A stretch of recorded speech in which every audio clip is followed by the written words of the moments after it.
From the Home Slice News Center, this is the Daily Slice for Friday, April 29th, 2022. I'm D. Ray Knight, and this is what's going on. Here's the latest on the war in Ukraine. Ukraine's leader has accused Russia of trying to humiliate the United Nations by raining missiles on Kyiv during a visit by Secretary General Antonio Guterres. Thursday's attack shattered the city's fragile sense of normality.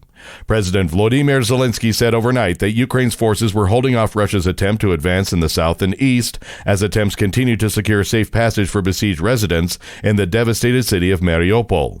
Russia pounded targets all over Ukraine on Thursday, including the attack on Kyiv that struck a residential high-rise and another building. The mayor said one body had been found in the rubble of the Kyiv attack Thursday. The eastern industrial heartland in the Donbas remains the focus of Moscow's war. In news closer to home, South Dakota was part of a large-scale investigation involving the Bandidos Motorcycle Club. According to the Attorney General's office, there were search warrants executed in the eastern and western parts of the state. The Bandidos sign has officially been removed from the motorcycle club's meeting space in Rapid City. Early yesterday, the Division of Criminal Investigation showed up at the Rapid City Clubhouse with a search warrant and raided the building.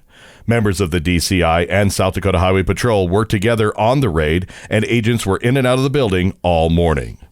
Rapid City Police are asking for the public's help in finding an 11-year-old boy. Amy Rose has the details. The Rapid City Police Department is currently seeking the public's help to locate 11-year-old Jonathan Black Smith. Police have checked numerous locations since he was discovered missing Thursday afternoon. He was last seen at around 10 o'clock p.m. Wednesday. Anyone with any information about his whereabouts should contact police immediately at 605-394-4131. Governors from 8 Midwest states asked the U.S. Environmental Protection Agency on Thursday for a permanent waiver that will allow each state to continue selling ethanol-blended gas year-round without restriction. The EPA's decision last week to suspend restrictions on summer sales of the lower-carbon, lower-cost E15 gasoline is temporary and only applies to the 2022 summer driving season. E15 is usually prohibited between June 1st and September 15th because of concerns it adds to smog and high temperatures. The bipartisan group of governors from South Dakota, North Dakota, Iowa, Illinois, Kansas, Minnesota, Nebraska, and Wisconsin sent a joint letter to EPA Administrator Michael Regan formally requesting the waiver. In national and international news, a series of factors helped pave the way for Trevor Reed's release from a Russian prison this week as part of a prisoner exchange.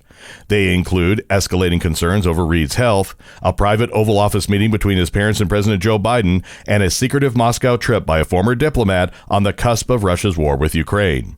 U.S. officials stressed that the negotiations for Reed's release were narrow in scope, focused squarely on the prisoners and not on Russia's war.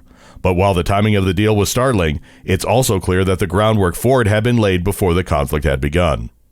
The FDA has issued a plan to ban menthol cigarettes and flavored cigars. Chrissy Davies has more. The U.S. government has released its long-awaited plan to ban menthol cigarettes and flavored cigars.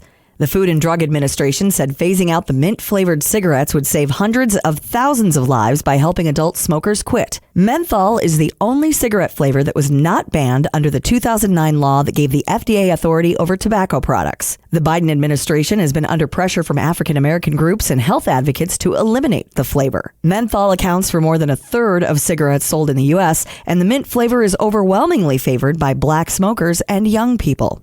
The NFL draft kicked off last night in Las Vegas, and for the first time in 31 years, no offensive players were selected in the first 5 picks.